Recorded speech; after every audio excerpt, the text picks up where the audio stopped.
గత 60 సంవత్సరాలుగా మన దేశంలో ఎంఐఎం, కాంగ్రెస్, మమతా బెనర్జీ, అఖిలేష్ యాదవ్ లాంటి సూడో సెక్యులర్ పార్టీస్ ఏవైతే ఉన్నాయో ముస్లిం సోదరుల ఓట్ల కోసం అని చెప్పి వాళ్ళకి ఈ తల్లెలు ఎట్లయితే ఉన్నాయో బిర్యానీ, చాప, ప్రాన్స్, చికెన్ ఇవన్నీ ఎట్లున్నాయో మీ జీవితాలు కూడా ఇట్లా మార్చేస్తామని చెప్పి వాళ్ళకి హామీలు ఇస్తారు. కానీ ఓట్లేసి వాళ్ళు గెలిచి అధికారంలోకి వచ్చిన తర్వాత వడ్డించే సమయంలో మాత్రం వాళ్ళకి తెల్లన్నం తొక్కు పెడతారు. ఇంత ఘోరంగా వాళ్ళ అబద్ధాలు చెప్తున్నారు. ఈ విషయాలు వాళ్ళకు కూడా తెలుసు. అయితే నేను వాళ్ళ అబద్ధాలు అంటే వాళ్ళ అబద్ధాల పై నుంచి వాళ్ళని ఆ మోసాలు ఏందో మీకు తెలియాలనంటే నేను ఈరోజు మీకు వక్ఫ్ బోర్డ్ గురించి చెప్తా. అసలు వక్ఫ్ బోర్డ్ అంటే ఏంది? మన దేశంలో డిఫెన్స్, రైల్వేస్ తర్వాత వక్ఫ్ బోర్డ్ దగ్గర చాలా భూములు ఉన్నాయి. మన దేశంలో ఏ ప్రైవేట్ ఆర్గనైజేషన్స్ ఎవరి దగ్గర కూడా అన్ని భూములు లేవు, కానీ వాళ్ళ దగ్గర ఉన్నాయి. ఎంత భూమి, ఎంత ఆస్తి ఉందంట వాళ్ళ దగ్గర. ప్రతి ఒక్క అంటే ఒక ముస్లిం సోదరులకు, సోదరికి వాళ్ళందరికీ కూడా వాళ్ళ జీవితాలు ఈ తల్లెలాగా ఇంత మంచిగా జీవితాలు వాళ్ళకి అందించవచ్చు. కానీ వాళ్ళు అందించరు. వాళ్ళు ఏం చేస్తారు? ఇగో ఇట్లాంటి ఖాళీ తల్లిని వాళ్ళ ముందులో పెడతారు. ఇంట్లో ఏముండదు, కనీసం అన్నం కూడా ఉండదు, ఒక రొట్టె కూడా ఉండదు. అట్లాంటి జీవితాలు వాళ్ళకి ఇస్తున్నారు. మనం చూసుకుంటే అదే వక్ఫ్ బోర్డ్ లో కొంతమంది లీడర్లు, నాయకులు ఉన్నారు, ఎంఐఎం, కాంగ్రెస్. వాళ్ళు మాత్రం పెద్ద పెద్ద రాజమహల్లో ఉంటారు. వాళ్ళ పిల్లలు లండన్ లో చదువుతారు, వాళ్ళ కార్లల్లా, ప్లేన్లల్లా తిరుగుతారు. వాళ్ళ జీవితాలు బాగున్నాయి. మళ్ళీ అదే నార్మల్ ముస్లిం సోదరుల జీవితాలు చూసుకుంటే అదే ఆ మురికి కాలువల పక్కన బతకాలి, చిన్న చిన్న రూమ్లలో 10-15 మంది ఉండాలి, రోడ్ల మీద గుంతలు ఉంటాయి, కరెంట్ ఉండదు, ఏముండదు, కూరగాయలు, పండ్లు అమ్ముకొని వాళ్ళు బతకాలి. వాళ్ళ జీవితాలు ఏమో ఇట్లున్నాయి. కాబట్టి నరేంద్ర మోదీ గారు ఏం చేసిందంటే దీంట్లో సవరణ చెయ్యాలి. ఈ వక్ఫ్ బోర్డ్ భూములని కొంతమంది మాత్రమే ఏదో గుంట నక్కల లాగా తింటున్నారు కాబట్టి వాళ్ళ దగ్గర నుంచి అవన్నీ తీసుకొని ప్రతి ఒక్కరికి అవసరం ఉన్న ముస్లిం సోదరికి, సోదరులకి న్యాయం చేయాలని చెప్పి వక్ఫ్ బిల్ తెచ్చింది. అట్లనే ఇంకొక తరఫున మన దేశంలో బీజేపీ ప్రభుత్వం ఉంది. వాళ్ళ గ్యారంటీ ఏముంటది? అందరికీ కూడా రోజువారీగా కడుపు నిండా భోజనం పెట్టడానికి ఏం అవసరము? ఇంత రొట్టె, అన్నం, పప్పు, కూర, పెరుగు, చారు ఇవి అవసరం. ఇవి మేము ఇస్తాము అని చెప్పి వాళ్ళు ఖచ్చితంగా చెప్తారు. వాళ్ళు ఇస్తారు కూడా. అది మోదీ గ్యారంటీ. ఈ విషయాలు ప్రతి ఒక్కరికి తెలుసు. నేను రీసెంట్ గా రంజాన్ రోజు ఒకరిని కలిసిన.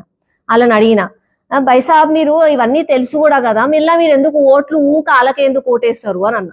అప్పుడు ఆయన అన్నాడు, మాకు తెలుసు అక్క, ఇగో వాళ్ళు మాకు అన్ని ఇస్తామని చెప్తారు, అన్ని జూటా మాటలు మాట్లాడతారు వాళ్ళు, కానీ పెట్టే సమయానికి మాకు తెల్లన్నం ఇంత తక్కువ పెడతారు, మాకు అది తెలుసు.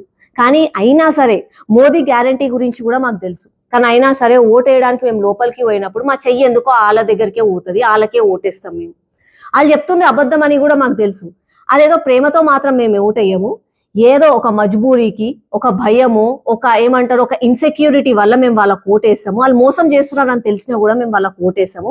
రాబోయే కాలంలో ఆ మార్పు చూస్తారు. మాలో కూడా, ప్రజలలో కూడా మార్పు వస్తుంది. దేశాన్ని కూడా మేము కూడా నిర్మించడంలో మంచిగా ముందుకు వస్తామని చెప్పి ఆ రోజు ఆయన చెప్పిన తర్వాత నేను అడిగిన, అసలు మీకు భయం ఎందుకు అని అన్నా. అంటే ఏమో అక్క, ఏమన్నా బీజేపీ అధికారంలోకి వస్తే అదొస్తే ఇదొస్తే మీరు మమ్మల్ని బతకనియరు, అల్లా మేము చేస్తారు అంటే మొత్తము అగ్గిగుండంగా మారిపోతుంది దేశం అని చెప్పి భయం వేస్తుంది మాకు అని అంటే నేను అన్న 370 ఆర్టికల్ వచ్చినప్పుడు ఏమైంది? ఏమన్నా అయిందా? ఏం కాలేదు. యూసీసీ వచ్చింది. అప్పుడు ఏమన్నారు, అరే మన ముస్లింలని మొత్తం సిటిజన్షిప్ తీసేసుకుంటారు, వాళ్ళని పంపించేస్తారు అన్నారు. ఎవరన్నా పంపించినామా? పంపిలే. ట్రిపుల్ తలాక్ వచ్చింది. ఏమన్నా అయ్యిందా? మళ్ళీ రామ జన్మభూమి కట్టినప్పుడు కూడా అరే మేము ఒప్పుకోమే, మేము అది చేస్తాం రోడ్ల మీదకి వస్తామన్నారు. ఎవరు వచ్చిండ్రు? ఎవరు రాలే. అందరు వాళ్ళ ఇంట్లో వాళ్ళు ఉన్నారు, ఎవరు తిండి వాళ్ళు తింటున్నారు, ఎవరంతా వాళ్ళు మంచిగా ఉన్నారు. మొన్న వక్ఫ్ బిల్ వచ్చింది నిన్న, అప్పుడు కూడా ఏం కాలే. అట్లనే దేశం మంచిగా ఉంటది, ఏం ఎవరికి కాదు అని అంటే మేము కూడా అందరం కూడా ఆలోచిస్తాం అక్క, సహకరిస్తాం, రాబోయే కాలంలో మార్పు మీరే చూస్తారు అని చెప్పి మాత్రం ఆయన చెప్పింది.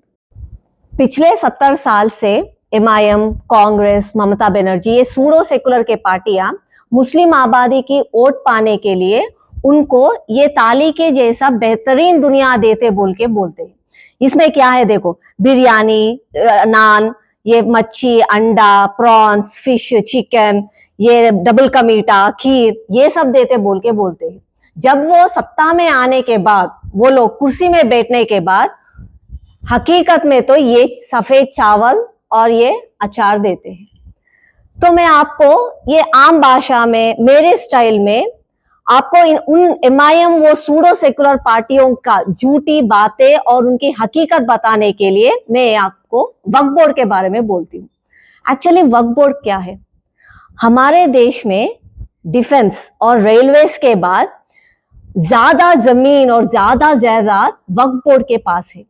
उनके पास इतना ज्यादा है कि पूरे आवाम, मुस्लिम आबादी को देश में ऐसे ताली की तरह जिंदगी दे सकते हैं।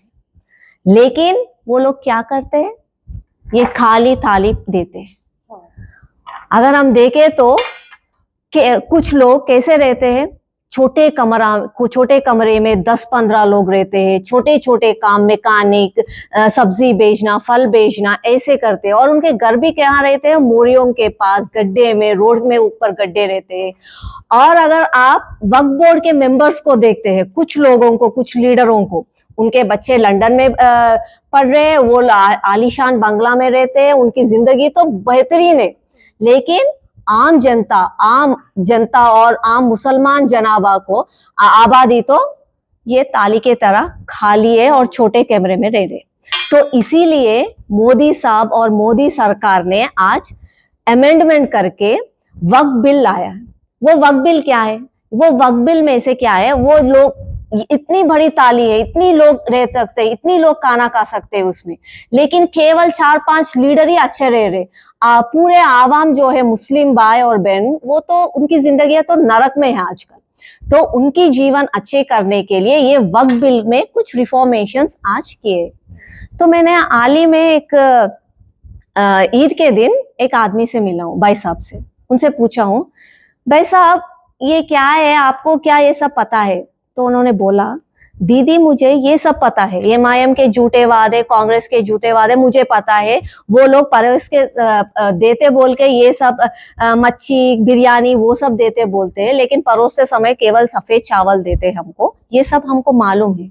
और दूसरी तरफ बीजेपी जो है, चावल, रोटी, 2 सब्जियां, दही, वो सब देते बोलकर वो गारंटी के साथ बोलते हैं, और वो गारंटी को निभाते भी है। पूरे देश भर में यही देते हैं और यही निभाते हैं। ये मोदी की गारंटी है। हमको मालूम है मोदी जी के बारे में, और हमको ये झूठे वालों के बारे में मालूम है, कांग्रेस एमआईएम के। लेकिन जब हम वोट देते हैं, इलेक्शन के समय अंदर जाकर वोट देते हैं, तो हमारा हाथ उन्हीं के पास, कांग्रेस और एमआईएम के पास ही जाता है। तो मैंने बोला, भाई साहब ऐसे क्यों है? तो उन्होंने बोला कि कुछ डर, ये बीजेपी के ऊपर कुछ डर और बहकाना, बातें बोलना, और ये बोलते हैं कि अगर बीजेपी अगर सत्ता में आ गए तो हल्ला मच जाएगा, हमको जीने नहीं देंगे, ये वो बोल के बातें बोलते हैं। तो मैंने पूछा, भाई साहब 370 आर्टिकल आया, 370 आर्टिकल आते समय क्या बोले, पार्लियामेंट में बोले कि पूरा दुनिया में, कश्मीर में आग लग जाएगा बोल के बोले। हुआ क्या? नहीं हुआ। और सीए के समय में भी बोले अगर सीए अमल हो जाएगा तो मुसलमान भाई के साथ सिटीजनशिप निकाल दी जाएगी। कुछ हुआ? नहीं हुआ। ट्रिपल तलाक के समय में कुछ हुआ?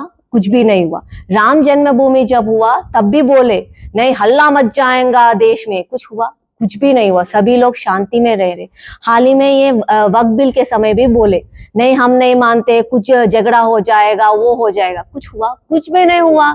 हम लोग शांति से रह रहे, ठीक है, फुर्सत से है, तो ये डर क्यों? तो उन्होंने बोला, दीदी ज्यादा तक ये मुसलमान आबादी में 90% वोटर्स जो है दबाव में आकर वो डर से वोट देते हैं, लेकिन प्यार से तो कोई भी नहीं देते। उन लोगों के की मालूम है ये झूठ कौन बोल रहा है, उन लोगों को भी मालूम है। तो मैं सोच रही हूँ कि मैं आप सबसे ये अपील करना चाहती हूँ कि आगे जाके अच्छाई के बारे में सोचिए, देश के बारे में सोचिए और देश की तरक्की के बारे में सोचिए।